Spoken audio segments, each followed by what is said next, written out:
ಸಂವಿಧಾನದ 340ರಲ್ಲಿ ದೇಶದ ಸಮಸ್ತ ಹಿಂದುಳಿದ ಜಾತಿಗಳಿಗೆ ನೀಡಲಾಗಿರುವ ಮೀಸಲಾತಿಯನ್ನು ಮಣ್ಣುಪಾಲು ಮಾಡಲು ಹೊರಟಿರುವ ಆ ಮುಖಾಂತರ ಸಂವಿಧಾನ ವಿರೋಧಿ ನಡೆಯನ್ನು ಮತ್ತು ಶೋಷಿತ ಸಮುದಾಯಗಳ ವಿರೋಧಿ ನಡೆಯನ್ನು ಪ್ರದರ್ಶಿಸಿ ರಾಜ್ಯದ ಕಾಂಗ್ರೆಸ್ ಸರ್ಕಾರ ತನ್ನ ರಾಜಕೀಯ ಅಪಭೃತತೆಯನ್ನು ತೋರಿಸಿದೆ.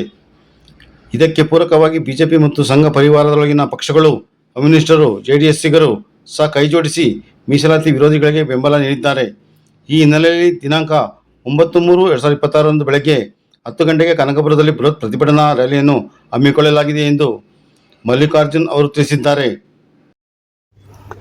ಆತ್ಮೀಯ ಮಾಧ್ಯಮದ ಮಿತ್ರರೇ, ಏನು ಭಾರತ ದೇಶದಲ್ಲಿ ಒಂದು ಬ್ರಾಹ್ಮಣ್ಯದ ಒಂದು ಕ್ರೂರ ದಬ್ಬಾಳಿಕೆಗೆ ಸಿಕ್ಕಿ ನುಚ್ಚು ನೂರಾಗಿದ್ದಂಥ ಜನರಿಗೆ ಮೊಟ್ಟ ಮೊದಲ ಬಾರಿಗೆ ಈ ದೇಶದಲ್ಲಿ 1902 ಜುಲೈ 26ನೇ ತಾರೀಕು ಮಹಾರಾಷ್ಟ್ರ ರಾಜ್ಯದ ಕೊಲ್ಲಾಪುರ ಸಂಸ್ಥಾನದ ಛತ್ರಪತಿ ಶಾಹು ಮಹಾರಾಜ್ ಅಂತಕ್ಕಂಥವರು ಮೊಟ್ಟ ಮೊದಲ ಬಾರಿಗೆ ಮೀಸಲಾತಿಯನ್ನು ಕಲ್ಪಿಸಿಕೊಡ್ತಾರೆ. ಅವರಿಂದ ಪ್ರೇರೇಪಿತರಾದಂಥ ಕರ್ನಾಟಕ ರಾಜ್ಯದ ನಾಲ್ವಡಿ ಕೃಷ್ಣರಾಜ ಒಡೆಯರ್ರವರು 1917ನೇ ಇಸ್ವಿನಲ್ಲಿ ಈ ದೇಶದಲ್ಲಿ 75% ಮೀಸಲಾತಿಯನ್ನು SC/STಗಳಿಗೆ ಮತ್ತು OBCಗಳಿಗೆ ಮತ್ತು ಹಿಂದುಳಿದ ಜಾತಿಗಳಿಗೆ ಕಲ್ಪಿಸಿಕೊಡ್ತಾರೆ. ಸೊ ಇವರೆಲ್ಲರಿಂದ ಪ್ರೇರೇಪಿತರಾದಂಥ ಡಾಕ್ಟರ್ ಬಾಬಾ ಸಾಹೇಬ್ ಅಂಬೇಡ್ಕರ್ ಅವರು 1950 ಜನವರಿ 26ರ ಸಂವಿಧಾನದಲ್ಲಿ ಭಾರತ ದೇಶದಲ್ಲಿರ್ತಕ್ಕಂಥ ಮೂಲ ನಿವಾಸಿ ಅಸ್ಪೃಶ್ಯರಿಗೆ ಸಂವಿಧಾನದ ಅನುಚ್ಛೇದ 15/4, ಸಂವಿಧಾನದ ಅನುಚ್ಛೇದ 16/4ರಲ್ಲಿ ಉದ್ಯೋಗದ ಮೀಸಲಾತಿಯನ್ನು, ಆರ್ಥಿಕ ಮೀಸಲಾತಿಯನ್ನು, ಶೈಕ್ಷಣಿಕ ಮೀಸಲಾತಿಯನ್ನು ಕಲ್ಪಿಸಿಕೊಡ್ತಾರೆ. ಅದರ ಜೊತೆಗೆ ಹಿಂದುಳಿದ ಜಾತಿಗಳಿರ್ತಕ್ಕಂಥ ಹಿಂದುಳಿದ ಶೂದ್ರ ಮತ್ತು ಅಸ್ಪೃಶ್ಯರಿಗೆ ಸಂವಿಧಾನದ ಅನುಚ್ಛೇದ 340ರಲ್ಲಿ ಹಿಂದುಳಿದ ಜಾತಿಗಳಿಗೆ ಮೀಸಲಾತಿಯನ್ನು ಕಲ್ಪಿಸ್ಕೊಡ್ತಾರೆ. ಈ ಮೀಸಲಾತಿಯು ಸುಮಾರು ವರ್ಷಗಳ ಕಾಲ ಎಲ್ಲ ಇದರೊಳಗಡೆ ಇರತಕ್ಕಂಥ ಕತ್ತಲನ್ನು, ಹಸಿವನ್ನು, ಆಕ್ರಂದನವನ್ನು ತೊಡೆದು ಹಾಕೋದರ ಮೂಲಕ ಸಮಾಜದ ಕಡೆಗೆ ಮತ್ತು ಪ್ರಗತಿಯ ಭಾರತದ ಕಡೆಗೆ ನಡೀತಾ ಇರ್ತದೆ.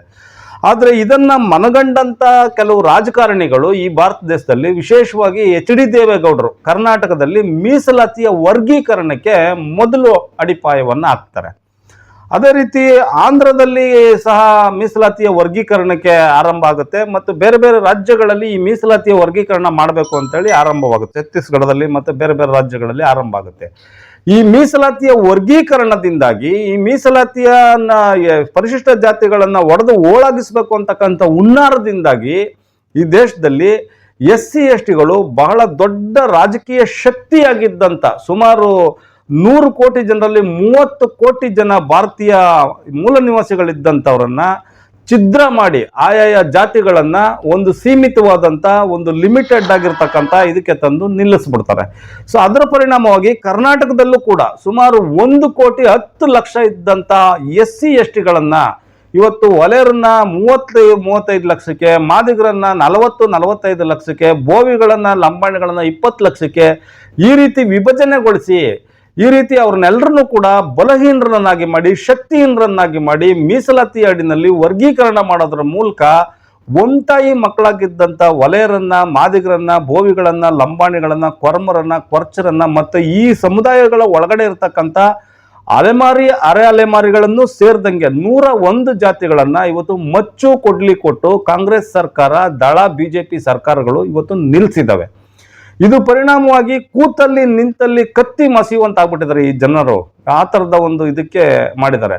ಅಹಿಂದ ನಾಯಕ ಅಂತ ಹೇಳ್ತಕ್ಕಂಥ ಸಿದ್ದರಾಮಯ್ಯ, ಅಹಿಂದ ಸರ್ಕಾರ ಅಂತ ಹೇಳ್ತಕ್ಕಂಥ ಕಾಂಗ್ರೆಸ್ಸು ಈ ಅಹಿಂದ ವರ್ಗದಲ್ಲಿರ್ತಕ್ಕಂಥ ದಲಿತರನ್ನ ಈ ಮೀಸಲಾತಿ ಹೆಸರಿನಲ್ಲಿ ಈ ರೀತಿ ಛಿದ್ರಗೊಳಿಸಿ ಅವರೊಳಗಡೆ ಇರತಕ್ಕಂಥ ಒಂದು ರಾಜಕೀಯ ಮಹತ್ವಾಕಾಂಕ್ಷೆಯನ್ನ ಮತ್ತು ಶೈಕ್ಷಣಿಕ ಮಹತ್ವಾಕಾಂಕ್ಷೆಯನ್ನು ಹೊಸಕಿ ಆಗ್ತಾ ಇರ್ತಕ್ಕಂಥದ್ದು ಎಷ್ಟರ ಮಟ್ಟಿಗೆ ಸರಿ ಇದೆ ಅಂತಕ್ಕಂಥದ್ದನ್ನ ನಾವಿವತ್ತು ಗಂಭೀರವಾಗಿ ಅವಲೋಕಿಸಬೇಕಾಗಿದೆ ಸ್ನೇಹಿತರೆ.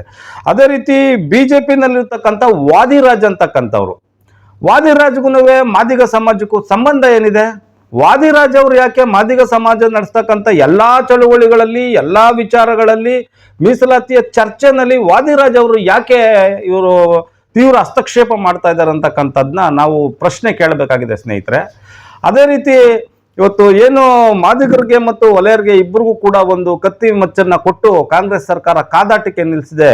ಈ ಕಾದಾಟದ ಜೊತೆಗೆ BJPಯವರು, ದಳದವರು ಮತ್ತು ಅನ್ಯ ಪಕ್ಷಗಳವರು, ಎಲ್ಲ ಪಕ್ಷಗಳವರು ಕೂಡ ಇವತ್ತು ಅವ್ರಿಗೆ ಗೊಬ್ಬರ ನೀರು ಹಾಕಿ ಅದನ್ನ ಪೋಷಿಸ್ತಾ ಇಡೀ ಶೋಷಿತ ಸಮುದಾಯಗಳನ್ನ ತಮ್ಮ ಗುಲಾಮರನ್ನಾಗಿ ಮಾಡ್ಕೊಳ್ಳೋದಕ್ಕೋಸ್ಕರ ಈ ಎಲ್ಲ ವ್ಯವಸ್ಥೆಯನ್ನ ಮಾಡ್ತಾ ಇದ್ದಾರೆ. ಹಾಗಾಗಿ ಈ ಬಜೆಟ್ನಲ್ಲಿ ಸಮಾಜ ಕಲ್ಯಾಣ ಸಚಿವರಿದ್ದಾರೆ ಯಾರು, ಎಚ್ ಸಿ ಮಹಾದೇವಪ್ಪನವರ ಮೂಗುನಡಿನಲ್ಲಿ ನಡೀತಕ್ಕಂಥ ಈ ಒಂದು ನಾಗಮೋಹನ್ ದಾಸ್ ವರದಿಯ ಪರಿಶೀಲನೆ ಇದೆಯಲ್ಲ, ಅದು ಎಚ್ ಸಿ ಮಹಾದೇವಪ್ಪನಿಗೆ ಗೊತ್ತಾಗದೇ ಇದ್ದಂಗೆನೆ ಅದು ಮುಂದಕ್ಕೆ ಹೋಗಿದೆ ಅಂತಂದ್ರೆ ಎಚ್ ಸಿ ಮಹಾದೇವಪ್ಪನವ್ರು ಏನ್ ಮಾಡ್ತಿದ್ದಾರೆ ಮತ್ತು ಪರಮೇಶ್ವರ್ ಅವ್ರು ಏನ್ ಮಾಡ್ತಾ ಇದ್ದಾರೆ, RDPR ಮಂತ್ರಿಗಳಾಗಿರ್ತಕ್ಕಂಥ ಪ್ರಿಯಾಂಕ್ ಖರ್ಗೆ ಅವ್ರು ಏನ್ ಮಾಡ್ತಾ ಇದ್ದಾರೆ. ಸೊ ಇವೆಲ್ಲವೂ ಕೂಡ ಅಂದ್ರೆ ಸರ್ಕಾರ ಇವರೆಲ್ಲರನ್ನು ಕೂಡ ಐಸೋಲೇಟ್ ಮಾಡಿ, ತಿಮ್ಮಾಪುರ್ ಅವ್ರನ್ನಿರ್ಬೋದು, ಮುನಿಯಪ್ಪನ್ನಿರ್ಬೋದು, ಮತ್ತೆ ಬೇರೆ ಬೇರೆ ಇಲ್ಲಿ ಇರ್ತಕ್ಕಂಥ ಯಾವುದೇ ಮಾದಿಗ ಸಮಾಜದ ಲೀಡರ್ನ, ದಲಿತ ಸಮಾಜದ ಲೀಡರ್ನ ಐಸೋಲೇಟ್ ಮಾಡಿ ಅವ್ರಿಗೆ ಬೇಕಾಗಿರ್ತಕ್ಕಂಥ ವರದಿಗಳನ್ನ ನಾಗಮೋಹನ್ ದಾಸ್ ಅವರಿಂದ ಪಡೆದು ಈ ಜಾತಿಗಳನ್ನ ಛಿದ್ರಗೊಳಿಸೋದಕ್ಕೋಸ್ಕರ ಹುನ್ನಾರ ನಡೆಸಿದ್ದಾರೆ. ಆದ್ರಿಂದ ಈ ವರ್ಗೀಕರಣ ಇರ್ತಕ್ಕಂಥ ಮೀಸಲಾತಿಯನ್ನ ಏನು ಮಾಡಿದ್ದಾರೆ ಇದು ತುಂಬಾ ಅವೈಜ್ಞಾನಿಕವಾಗಿ ಆಗಿದ್ದು.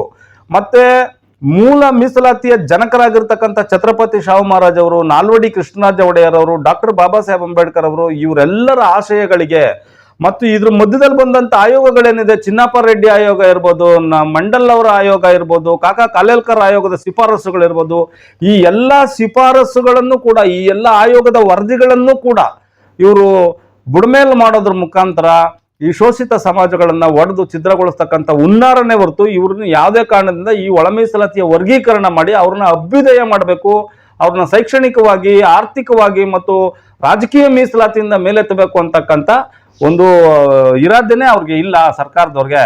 ಆದ್ರಿಂದ ಈಗೇನು ಒಳ ಮೀಸಲಾತಿಯ ವರ್ಗೀಕರಣ ಇದೆ ಇದನ್ನ ಕೂಡಲೇ ನಿಲ್ಲಿಸಬೇಕು ಅಂತಕ್ಕಂಥದ್ದು ನಮ್ಮ ಒತ್ತಾಯ ಆಗಿದೆ ಸ್ನೇಹಿತರೆ. ಜೊತೆಗೆ ನಾನು ಇನ್ನೊಂದು ಮಾತು